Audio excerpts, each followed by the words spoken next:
আসসালামু আলাইকুম রহমতুল্লাহি ওবরকাতুহ। সম্মানিত দর্শক, ভারতের সাধারণ নির্বাচন হয়ে গেল, জাতীয় নির্বাচন, যেটিকে ভারতের স্থানীয় ভাষায় লোকসভা নির্বাচন বলা হয়, এবং সেই নির্বাচনে একটা জটিল ফলাফল এসেছে। এক বাক্যে সবাই বলার চেষ্টা করেছেন যে দৃশ্যত মোদী সরকার গঠন করেছেন বটে, তবে এই সরকার বেশি দিন টিকবে না। যাদের সঙ্গে কোয়ালিশন করা হয়েছে, যে প্রক্রিয়াতে কোয়ালিশন করা হয়েছে, এবং যেভাবে মোদি ম্যাজিক একেবারে মাঠে মারা পড়েছে, এবং যেভাবে মোদির যারা বিকল্প শক্তি তারা মোদির বিরুদ্ধে সংগঠিত যদি হয়, তাহলে মোদি সরকারের পতন অনিবার্য। তিনি একর সংখ্যাগরিষ্ঠতা পাননি, অথচ এই নির্বাচনের আগে তার যে অহমিকাবোধ, এটি একার আকাশ স্পর্শ করেছিল। সবাই বলার চেষ্টা করেছে যে এইবার মোদি 400 সিট পাবে, এবং মোদি নিজেও সেই বিষয়গুলো, মানে 400 সিট পাওয়ার জন্য যে অলৌকিক কর্মকাণ্ডগুলো করা দরকার, সেই কর্মকাণ্ডগুলো তিনি করেছেন। এবং ভারতের যারা সাধারণ ভোটার তো বটেই, আমরা যারা বাইরে আছি তারাও ধরে নিয়েছিলাম যে মোদি এবারও ভূমিধস বিজয় নিশ্চিত করে তারপর তিনি অনন্তকালের জন্য ক্ষমতায় থাকবেন। এর কারণ হলো, একে তো তার বিকল্প যারা শক্তি, রাজনৈতিক শক্তি, তিনি সবাইকেই ঠিক বাংলাদেশি কায়দায়, উগান্ডার কায়দায় তিনি তাদেরকে সাইজ করেছেন, কাট্টুস করেছেন। মামলা, মোকদ্দমা, হামলা, জেলে নেওয়া, আরও কত কি, ব্যাংক অ্যাকাউন্ট ফ্রিজ করা, সব কিছুই করেছেন।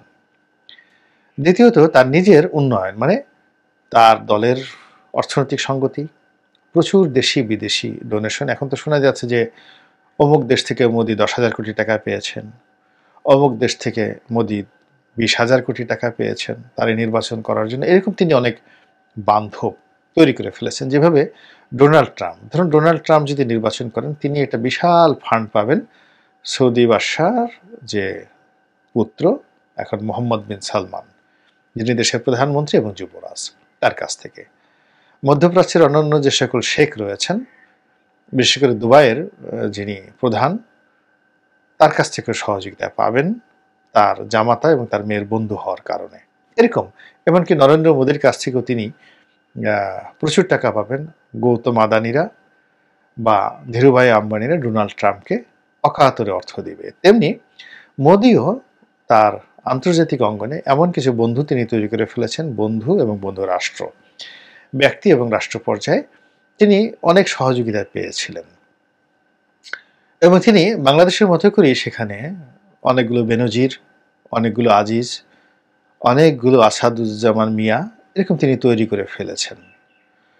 ফলে তার জনপ্রিয়তাও ছিল, এবং তিনি যেহেতু মোটামুটি ধীরে ধীরে ধীরে ধীরে গণতন্ত্র থেকে স্বৈরতন্ত্রের দিকে যাচ্ছিলেন, ঠিক পুরো স্বৈরতন্ত্র হয়ে ওঠেনি। ফলে দেশ এবং দেশের বাইরে সবাই বলে একেবারে নিশ্চিতভাবে বলছিল যে তিনি 400 সিট পেয়ে জয়লাভ করবেন এবং আরও বেশি সিট পেতে পারেন।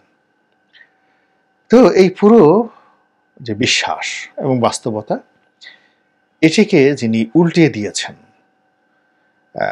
সবাই কিন্তু কংগ্রেসের নাম বলছে রাজনৈতিকভাবে, কিন্তু সোশ্যাল মিডিয়াতে যে মানুষটির নাম সবার আগে আসে, তিনি ধ্রুব রাঠি, একজন তরুণ, একেবারেই তরুণ। আমার ছোট ভাই বললে ভুল হবে, আমার ছেলের বয়সী। তো আমার সেই ছেলের বয়সী একজন তরুণ ইউটিউবার, তার এক একটা ভিডিওতে অন অ্যাভারেজে 50 লাখ, 1 কোটি, আরও বেশি, মানে 10 মিলিয়ন যদি হয় 1 কোটি, কোনো কোনো ভিডিওতে দেখা গেল যে 10 কোটি লোক পর্যন্ত তার সেই ভিডিওগুলো দেখেছে বিভিন্ন সময়টিতে। তো পুরো ভারতীয় জনগোষ্ঠীর কাছে এই ধ্রুব রাঠি, তার বিকল্প চিন্তা, তার উপস্থাপনা, তার বডি ল্যাঙ্গুয়েজ, তার বুদ্ধিমত্তা, তার মেধার প্রখরতা এবং সাহসিকতা এবং টেকনিক্যাল নো হাউ বলতে যা বোঝায়। যেমন আমি ভিডিও করি, আমার অত টেকনিক্যাল নো হাউ নেই, আমি জাস্ট ফোনের সামনে দাঁড়াই, ভিডিও করি আর আপলোড করি। তো এই ভিডিওকে চমকপ্রদ করার জন্য যে টেকনিক্যাল নলেজ দরকার, সেটি আমার নেই, এবং আমি সেটা চেষ্টাও করিনি। এবং বাংলাদেশে আসলে ওভাবে একটা ভিডিও অন অ্যাভারেজে 10 মিলিয়ন মানে 1 কোটি বা 2 কোটি ভিউ হবে অ্যাভারেজ, এরকম বাংলাদেশে আসলে কোনো কন্টেন্ট ক্রিয়েটর নেই। তো যার জন্য একটা ভিডিওর পেছনে যদি আমি সময় ব্যয় করি 2 দিন 3 দিন, সপ্তাহে একটা ভিডিও করি, এখন আমার গড়ে ভিডিওতে 50,000 থেকে 1 লাখ পার ডে ভিউ হয়, বা আরও বেশি, গড়ে ধরেন মাসে 50 লাখ ভিউ হয় এক মাসে। তো এক মাসে 50 লাখ ভিউর জন্য আমাকে অন্ততপক্ষে 60 মানে 60টি ভিডিও তৈরি করতে হয়। তো ধ্রুব রাঠি যদি একটা ভিডিও করে 2 কোটি তিনি ভিউ পান মাসে একটা ভিডিও করে, তাহলে সেই যে আমি যা লাভ করি বা আমার যে কষ্ট হয়, আমার যে খরচ হয়, তার 100 গুণ তিনি সেখান থেকে লাভ করতে পারেন। তো যার জন্য তার সেই কোয়ালিটি তিনি মেনটেন করতে পারেন, যেটি আমার পক্ষে বা আমাদের পক্ষে বাংলাদেশের পক্ষে সম্ভব নয়। এই কারণ হলো আমাদের অত দর্শক নেই, অত শ্রোতা নেই, এবং মানুষ ওভাবে মনোযোগ সহকারে শুনে রেসপন্ড করেন আমাদের এই সমাজে, যেটা ভারতের জনগণ করে। তো সেই অর্থে ধ্রুব রাঠি রীতিমতো নেতাদের নেতা, সেলিব্রিটিদের সেলিব্রিটি, নায়কদের নায়কে পরিণত হয়েছেন গত 2-3 বছরের মধ্যে।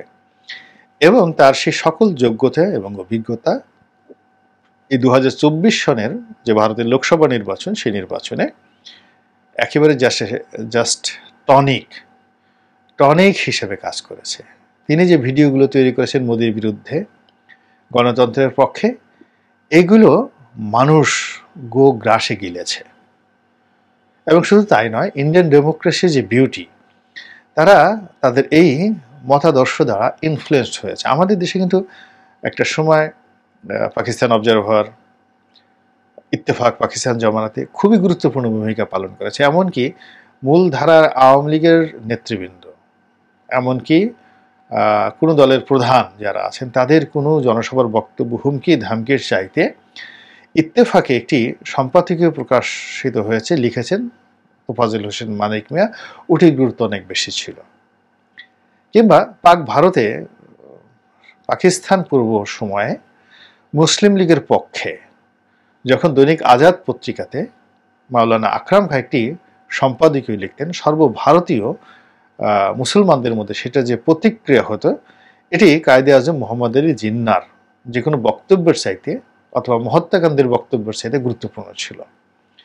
অর্থাৎ জনগণ এই জিনিসটিকে রেসপন্ড করত, এবং ওভাবেই সাংবাদিকরা, সম্পাদকরা নিজেদের মান মর্যাদা রাখতেন, এবং সম্মানের ওই আসনে তারা সেই সময়টিতে ছিলেন 40-এর দশকে, 50-এর দশকে, এমনকি 60-এর দশকে। এবং রাজনীতিতে ফিলসফি বলে একটা জিনিস ছিল, অর্থাৎ এখানে জ্ঞানী গুণী পণ্ডিত ব্যক্তিদের যে মর্যাদা ছিল, সেটা এখন কল্পনাই করা যায় না। এখন যেভাবে মোদির মতো লোক আসছেন, ভারতের রাজনীতিতে একসময় নেহরুর মতো লোক ছিলেন, মাওলানা আবুল কালাম আজাদের মতো লোক ছিলেন, স্যার আশুতোষ মুখোপাধ্যায়ের মতো লোক ছিলেন, চিত্তরঞ্জন দাসের মতো লোকজন ছিলেন, তারপরে কমলা নেহরুর মতো লোকজন ছিলেন, নেহরু গান্ধীর যে বাবা, তিনিও খুব বিখ্যাত রাজনীতিবিদ ছিলেন, সবাই শিক্ষিত লোকজন ছিলেন, সরোজিনী নাইডুর মতো শিক্ষিতা মহিলা ছিলেন, এরকম অনেক শত শত মানুষ ছিলেন। কিন্তু এখন আপনি অমিত শাহ, তারপরে নরেন্দ্র মোদী কিংবা নীতিশ কুমার বা চন্দ্রবাবু নাইডু, এদের বডি ল্যাঙ্গুয়েজ দেখলেই বুঝতে পারবেন যে তারা আসলে শশী থারুরের মতো শিক্ষিত লোকজনের পাশে এই রাজনীতি যায় না, এদের মতো হয় না। কিংবা একটা সময় পশ্চিমবঙ্গের কথাই চিন্তা করেন, যেখানে জ্যোতি বসু ছিলেন, যেখানে ডক্টর বিধানচন্দ্র রায় ছিলেন, বুদ্ধদেব বসু ছিলেন, তাদের যে শিক্ষা দীক্ষা, কথাবার্তা, পোশাক আশাক, এর সঙ্গে আসলে মমতা ব্যানার্জি যায় না। সে খুবই জনপ্রিয়, ইফেক্টিভ, কিন্তু শিক্ষার সেই মর্যাদা যায় না। এই বাংলাতেও কিন্তু একসময় ওইরকম লোক ছিলেন, আবুল হাশিম সাহেব ছিলেন এই বাংলাতে। এমনকি খাজা নাজিমুদ্দিন, অবাক হয়ে যাবেন আমরা খাজা নাজিমুদ্দিনের সমালোচনা করি, তার শিক্ষা দীক্ষা সম্পর্কে খোঁজ নিয়ে দেখেন তিনি কি পরিমাণ শিক্ষিত ছিলেন, এই যে নবাব পরিবারের সন্তান খাজা নাজিমুদ্দিন। কিংবা আপনি যদি ইভেন মোনায়েম খাঁকে চিন্তা করেন, আইয়ুব খানের হাতুড়ি যাকে বলা হতো, সেই মোনায়েম খানের শিক্ষা দীক্ষা সঙ্গে আপনি এখনকার এই জমানার অনেক মন্ত্রী এমপিদের শিক্ষা দীক্ষা তুলনা করতে পারবেন না। শিক্ষিত লোকদের একটা লেভেল আছে, একটা ক্লাস আছে। তো সেই ক্লাসটি ভারতীয় রাজনীতি থেকে চলে গেল ভারতের যে সিভিল সোসাইটি, সেই সিভিল সোসাইটিতে এই ক্লাসটি বা সেই শ্রেণীটি এখনও আধিপত্য বিস্তার করছে। ফলে সেখানে একজন ধ্রুব রাঠি যখন বক্তব্য দেন, সেই বক্তব্যটি কোটি কোটি মানুষের কাছে পৌঁছে যায় এবং কোটি কোটি মানুষ তার বক্তব্য দ্বারা ইনফ্লুয়েন্স হয়ে যায়। আর বাংলাদেশে ধরেন আমি গোলাম মোল্লা রনি যে বক্তব্য দিচ্ছি, আপনি কোরআন দিয়ে বলেন, হাদিস দিয়ে বলেন, বাইবেল দিয়ে বলেন, যা কিছু দিয়ে বলেন না কেন, এখানে ঠিক সেই ওয়াজের মতো একজন অলি আল্লাহ বলছেন যে আমি 40 বছর ধরে কবরের কাছে আজান দিচ্ছি, কিন্তু কোনো মৃত ব্যক্তির কানে আমার আজান এখন পর্যন্ত পৌঁছায়নি। আমাদের দেশের হলো আনাকুম জানাকুম শোনাকুম, মানে শুনলাম এই পর্যন্তই। তো সেই দিক থেকে ধ্রুব রাঠি ভারতে যে কাজটি করছেন, বাংলাদেশে যারা ইউটিউবার আছেন বা বাংলাদেশে যারা সামাজিক মাধ্যমে আছেন বা গুরুত্বপূর্ণ সংবাদপত্রের পদে রয়েছেন, তারা এই ধ্রুব রাঠির মতো হয়ে উঠতে পারবেন না, চেষ্টা করলেও পারবেন না, বিকজ ধ্রুব রাঠির যে দর্শক এবং শ্রোতা রয়েছে ওটি আমাদের দেশে নেই। কথা বললাম এই কারণে যে ডক্টর পিনাকি রঞ্জন চক্রবর্তী প্যারিস প্রবাসী একজন ইউটিউবার, এই সময়টিতে ব্যাপক যাকে বলা হয় আলোচিত, বিতর্কিত, সমালোচিত এবং সরকারের চক্ষুশূল এবং সরকারের বিরোধী পক্ষের নিকট তিনি চোখের মণি। তিনি বাংলাদেশের ধ্রুব রাঠি এই ধরনের কথা অনেকে বলার চেষ্টা করছেন, কিন্তু আসলে এরকম গালগপ্প করার বা এরকম চিন্তা করার আমি কোনো রিজন দেখি না। আপনি দেখবেন যে পিনাকি যেভাবে ভিডিও করছেন তার রিচ ধীরে ধীরে অনেক কমে আসছে। একটা সময় পিনাকি একটা ভিডিও ছাড়ার সঙ্গে সঙ্গে সেটি 1 মিলিয়ন ভিউ হয়ে যেত, 8 লাখ ভিউ হয়ে যেত, 10 লাখ ভিউ হয়ে যেত। এখন এটা 2 লাখ 3 লাখের মধ্যে থাকছে, 4 লাখের মধ্যে থাকছে, কোনোটা আরও কম হচ্ছে, খুব বেশি ভালো হলে ঠিক 5 লাখ 6 লাখে যাচ্ছে। এবং এটি যদি চলতে থাকে তাহলে আগামী 3-4 মাসের মধ্যে দেখা যাচ্ছে যে পিনাকির যে ভিডিও রিচ এটি 1 লাখের মধ্যে অন অ্যাভারেজে পার ভিডিওতে থেকে যাবে। কিন্তু এই 1 লাখের ভিডিওটা তৈরি করতে কিন্তু পিনাকি যে পরিশ্রম করছেন, তাকে যে তথ্য দিতে হচ্ছে টেকনিক্যাল, আমার মতো সে সরাসরিভাবে বলছে না। কিংবা অন্য বাংলাদেশে যারা ইউটিউব করেন, কন্টেন্ট ক্রিয়েট করেন, তারা সামনে একটা মোবাইল ফোন রেখে যা মুখে আসলে তাই বলি আপলোড করে দিচ্ছেন, এরকম না। তার ভিডিও এডিটর থাকে, তারপরে ক্যামেরাম্যান থাকে নিঃসন্দেহে, এবং এই তথ্যউপাত্ত সংগ্রহ করার জন্য বিরাট একটা টিম তার সঙ্গে কাজ করছে এবং অনেকে ছড়িয়ে ছিটিয়ে বিশ্বের বিভিন্ন প্রান্ত থেকে তাকে সাহায্য সহযোগিতা করছেন। এখন তার সমস্ত কর্মকাণ্ড বাদ দিয়ে তাকে হয়তো এই কাজই করতে হচ্ছে, ফলে তার অন্য পেশার 12টা বেজেছে। এবং এখান থেকে তার রেভিনিউ তিনি কত পাচ্ছেন আমি বলতে পারবো না। ইউটিউব থেকে তিনি খুব বেশি রেভিনিউ পাচ্ছেন বলে মনে হচ্ছে না। এর কারণ হলো ইউটিউবের একটা গ্রেডিং আছে, এটা আরপিএম বলা হয়।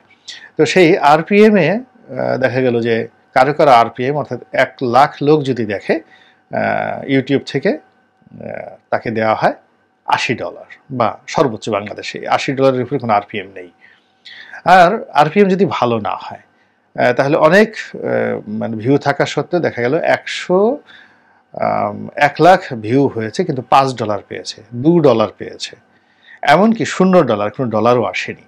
এর কারণে এই যে বিজ্ঞাপন দেওয়ার যে মান, সেই মানের ক্ষেত্রে ইউটিউব যে নীতিমালা ফলো করে সেই নীতিমালার মধ্যে আর অনেক কিছু আছে। তো সেই নীতিমালা পিনাকির ক্ষেত্রে কিভাবে কাজ করছে আমি সেটা বলতে পারবো না, সে কত টাকা পাচ্ছে। তার যদি অর্থনৈতিক অবস্থা ভালো না থাকে তাহলে তো সেই কাজগুলো করতে পারবে না, সে ধ্রুব রাঠি করতে পারবে না। ধ্রুব রাঠির একটা ভিডিওতে $20,000 যদি চলে আসে, কিংবা একটা ভিডিওতে যদি $50,000 চলে আসে, মানে 50 লাখ টাকা চলে আসে, তাহলে সে যেভাবে দৃঢ়তা নিয়ে টেকনিক্যালি যত সুন্দরভাবে কাজ করতে পারে, যেটা পিনাকির পক্ষে বা বাংলাদেশের অন্য কোনো ইউটিউবারের পক্ষে সেটি সম্ভব নয়। ফলে আমাদের দেশে অন দ্য লং রানে গত 5 বছর যাবৎ কন্টিনিউয়াসলি ইউটিউব করে ইনকাম করছে এরকম লোকের সংখ্যা কিন্তু নেই। যেমন আমি আছি বা বাংলাদেশে মোস্তফা ফিরোজ আছে, আমরা যে কাজকর্ম করছি এতে আমাদের যে উন্নয়ন, এটা মানে কখনো কখনো একটু উপরে উঠে, আবার কখনো কখনো আবার নিচে নামতে নামতে একেবারে কোনো কোনো মাসে ভিউ দেখা গেল 20 লাখেও চলে আসে। তো এই যে ফ্লাকচুয়েশনটা, এটি ভারতের ধ্রুব রাঠির ক্ষেত্রে সম্ভব না। সেখানে এখনো পর্যন্ত সে যে ভিডিওগুলো করছে, ভারত কিন্তু তাকে, জনগণ তাকে নিয়ে নিয়েছে এবং সেইভাবে সে কন্টেন্ট করছে। কিন্তু আমাদের বাংলাদেশে একটা সময় যারা কন্টেন্ট তৈরি করতো, কনক সরোয়ার কন্টেন্ট তৈরি করতো, মিলিয়ন হয়ে যেত।